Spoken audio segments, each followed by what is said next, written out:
Before we get started, I'd like to inform my viewers that a friend of mine, RB Comics, is requesting funds on GoFundMe for his first trip to BronyCon, which is also his first time traveling by himself. As a friend of his and as someone who deeply respects his work, I suggest you give it a look and then come back for the review.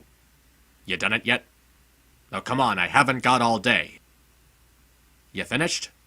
Alright, let's get started. The episode starts off pretty quietly with a subtle view of the forest before Jack is suddenly woken up by a vision of Aku attacking him, or at least Ashi with Aku's face. The scene does a pretty good job of sucking you into the atmosphere for the moment before it catches you off guard with a quick jolt of energy, which is one of the things I really admire about this series. He follows a trail of blood leading him to Ashi, where he's then haunted by crows accusing him of murder. This is obviously happening in his head, which is meant to show how damaged his mind has become. But it also shows how powerful his willpower remains by fighting it off. It's a real struggle that Jack has to go through to keep his own head in check, and the level of strain makes you wonder how much more he can take this. After a brief action scene between Jack and Ashi, we get into one of my favorite elements of the episode. It's humor. The banter and exchange between Jack and Ashi is truly hilarious, making this one of the show's funnier episodes. Which is interesting because it still manages to maintain a strong focus on the pacing of the story and the atmosphere of the environments. And that's a real impressive feat that this show has always managed to pull off. Despite mostly being an action-adventure show, it does an amazing job mixing in comedy, with this episode being a prime example. The anger that Ashi expresses towards Jack is pretty intense, but seeing Jack taking time to speak with her casually like it has no effect on him is what really makes it funny. It's a contrast that's best suited for the type of humor this episode is going for, and the choice of words that the two make up for each other melt incredibly well. As Ashi continues to call Jack out, Jack comes up with ways to turn her words against her, leaving her frustrated and backed into a corner, which would make her feel more annoyed considering her current state of vulnerability. And even contemplating to himself has some funny punchlines as he talks to himself using Ashi's frustration to go with his improvising. And in a sense, it's also kind of sad. All this talk of Ashi claiming she will put a stop to Jack's evil and how Aku is a great leader maintaining peace really shows how heavily she was manipulated, not being given a chance to make her own path and being forced to follow one that was set up by her cult. And what makes it even more sad is that the same thing happened to her sisters and, well, they're all dead. They died before being given a chance to be in a situation where they could just listen to what Jack has to say rather than fighting him off. It's hard to go into this right now since we need context from the rest of the episode to understand what it means. So we'll come back to this later. Suddenly a giant fish swallows them whole, and we're treated to another brief action scene where Ashi makes the most out of her current handicap and cleverly uses the falling debris to her advantage. But Jack remains one step ahead of her and dodges her attacks as they fall further into the beast. He saves both of them from the fall by timing his jumps and using the resistance in his feet, which could be another clever nod to his jump good training. Even with that in mind, Ashi continues to gloat at Jack while he tries to assure her about the truth behind Aku, when they're suddenly attacked by these turtle-shelled beasts. And this third fight scene manages to be entertaining in more ways than one.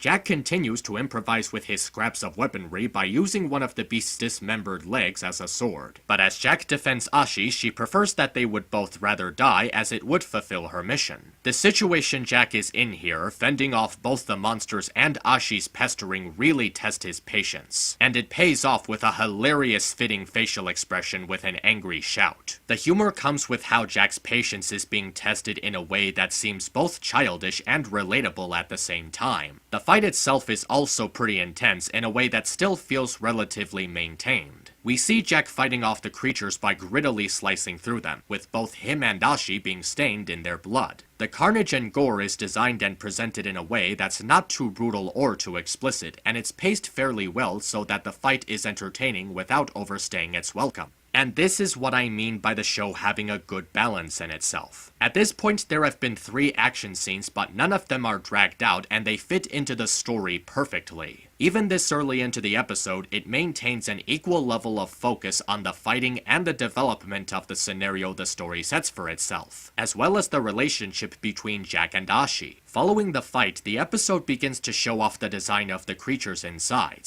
and it actually looks pretty interesting.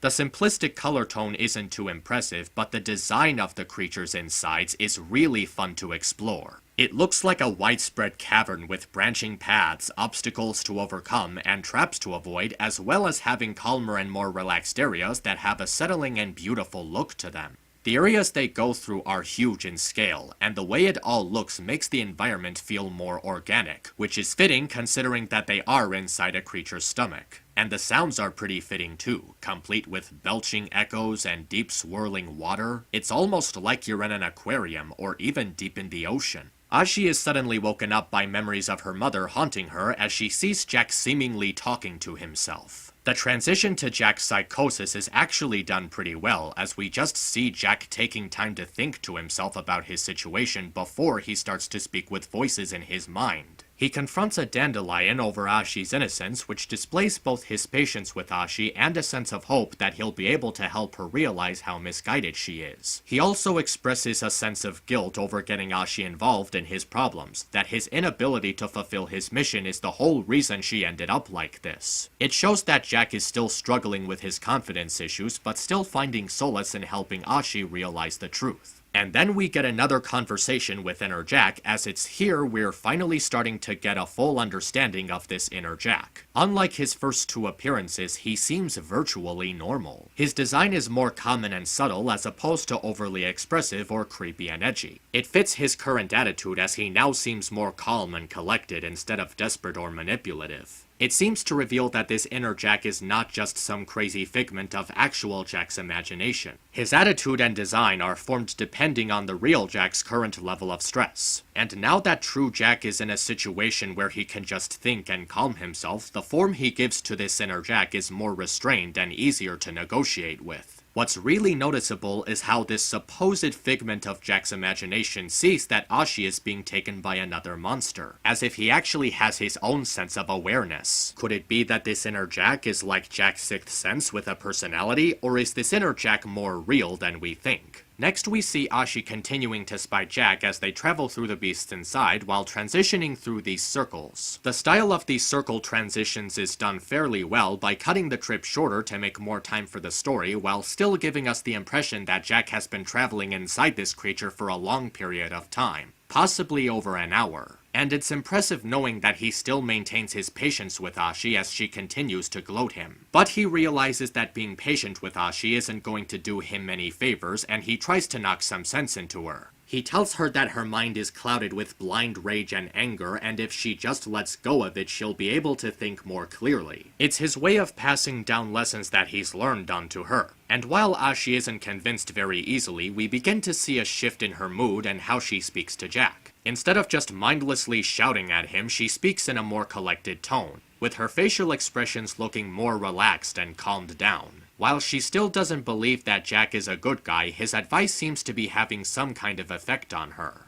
And after getting hailed with needle rain, Jack takes himself and Ashi into shelter where he proceeds to remove all the needles on them. We see that Jack is beginning to warm up to Ashi better by expressing a more humorous and carefree approach to how he speaks with her. But there's also this silence that accompanies it as they stare each other down, as if they're testing each other, waiting in anticipation for each other's next move. It's another scene that's done quietly, and it's effective in its subtle tone. You get the impression that Jack is waiting for her to say something, but she just continues to stay silent. And Ashi is thinking of a way to catch Jack off guard while trying to shake off his supposedly manipulative kindness. And it's followed up by a really funny exchange between the two as Jack attempts to appeal to Ashi with a rather weird fashion sense, where Jack continues to turn Ashi's words around into something that he can use to his advantage. The two finally make it up to the final push before the exit as they take a moment to see some elegant creatures flying around, which gives the two a moment to share something they have in common. It's a brief scene, but it's a chance for Jack to express his fascination to Ashi as a means to show it's not part of any manipulation. And the climax is pretty gripping too.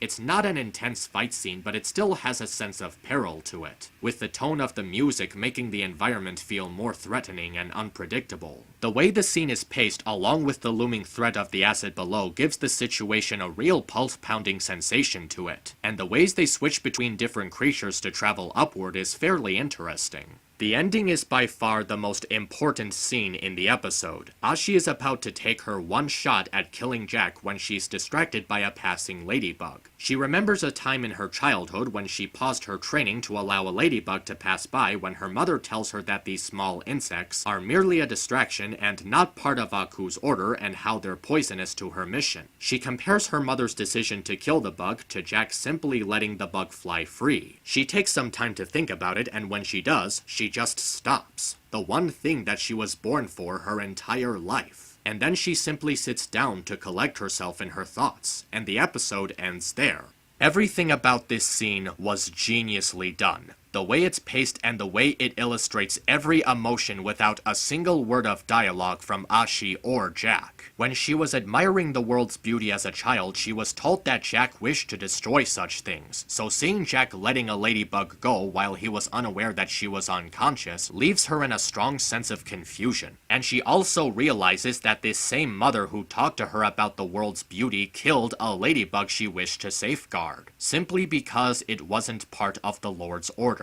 The mother she was getting all of her knowledge from was being hypocritical in her decision to crush the ladybug, while the samurai she was always told bad stories of is expressing a greater sense of mercy. This is when she really starts to think about Jack's attempts at kindness and how they weren't just part of some form of manipulation. But there's still more to consider regarding what Ashi remembers her mother saying to her. The key being how she was told that the ladybug is poisonous to her mission, her only reason for existing. Ashi in that moment begins to think that her mother was merely raising her as a means to complete a task than actually guiding her as a mentor. She and her sisters were going through a senseless education for death, and there was no point in her existence despite that she lives for protecting what's precious to her. Despite her mother's lifelong manipulation, she sees Jack for who he is, somebody she can relate to. Both of them have been trapped in darkness all their lives, but are still drawn to the light, and they want what they believe is best for it. Ashi doesn't see that admiration for the light in her mother, as all she ever talked about was killing the samurai. Now she's beginning to question her lifelong ambition, the only reason she was ever even given birth, if everything she ever knew was a lie. And what's worse is that she might be thinking of her sisters and how they were never given a chance to just be given a choice to think about such things for themselves. What will she do with this new mindset? Will she confront Jack over her sister's deaths? How will she confront her mother? The episode ends with so many questions, and yet it concludes in a highly satisfying note with a new resolve in Ashi's character and her connection to Jack. This episode so far is my favorite of the season, and with all of the episodes being great follow-ups from last week, it's safe to say that Samurai Jack Season 5 is a season that is going to continue to get better and better. This episode in particular has a great balance of action, comedy, well-paced storytelling, character development, atmosphere, and design. And with the Scotsman returning next week, I can only assume that it'll be a head-on-head fight for my favorite episode of the season.